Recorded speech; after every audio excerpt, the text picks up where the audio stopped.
আসসালামু আলাইকুম ষষ্ঠ শ্রেণীর শিক্ষার্থী বন্ধুরা, তোমাদের জন্য আজকের গণিত সমাধান হচ্ছে অনুশীলনী 5-এর পৃষ্ঠা 104-এর সমীকরণের সমাধান। তো আমরা 12 নম্বর থেকে শুরু করব। 12 এর আগে যে নবীতিগুলো আছে সেগুলো আমরা পরবর্তীতে সমাধান করব। সো প্রথমে 12 নম্বর প্রশ্নটি আছে x + 4 = 13।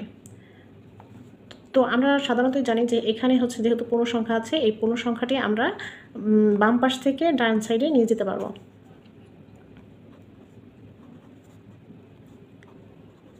আচ্ছা, এই পূর্ণ সংখ্যাটি যখন এই বাম পাশ থেকে ডান পাশে আনবো, তখন এটার সামনে যেই সাইনটি থাকবে তার কিন্তু বিপরীত সাইন বসবে। এখানে যেহেতু 4-এর সামনে প্লাস সাইন আছে, তো যখন এটার সাইড পরিবর্তন করবে তখন কিন্তু এটার সামনে মাইনাস হয়ে যাবে।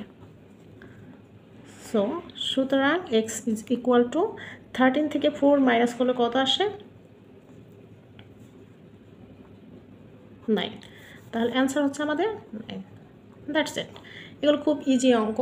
তো এরপর এটাও ঠিক তাই। এক্স, যেহেতু আমাদের এক্সের মানটাই বের হবে, 5টাকে এখান থেকে আমরা লেফট সাইড থেকে রাইট সাইডে কনভার্ট নিতে পারবো। তো যখন নিব তখন কিন্তু এটার সাইন চেঞ্জ হয়ে যাবে।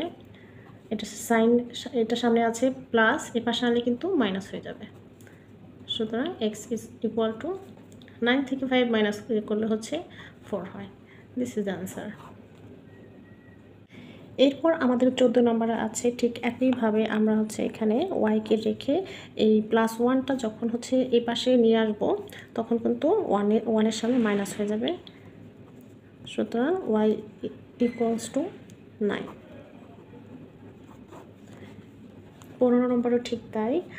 আমরা ওয়াইকে রেখে এখানে 11 দিলাম। এবার দেখো 5-এর সামনে কিন্তু আমাদের রাইট সাইডে, লেফট সাইডে 5-এর সামনে কিন্তু মাইনাস ছিল, এপাশে যখন নিয়ে আসবো তখন কিন্তু এটার সামনে কী হয়ে যাবে? প্লাস হয়ে যাবে। এবার ওয়াইয়ের মান তাহলে কত আসলো? 11 এবং 5 যোগ করলে কত আসে? 16। তাহলে ওয়াই মান হলো 16। z + 3 = 15।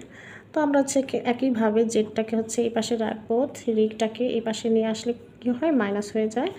সুতরাং z = 15 থেকে 3 মাইনাস করলে 12 হয়। এইখানে একটা দেখো, এখানে কিন্তু কি আছে? 3x = 12।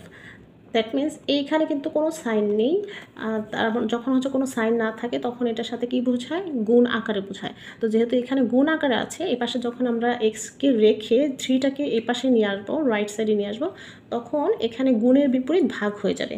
তো আমরা এখানে এক্স রাখলে উপরে 12 আর 3 যেহেতু এখানে গুণ আকারে আছে,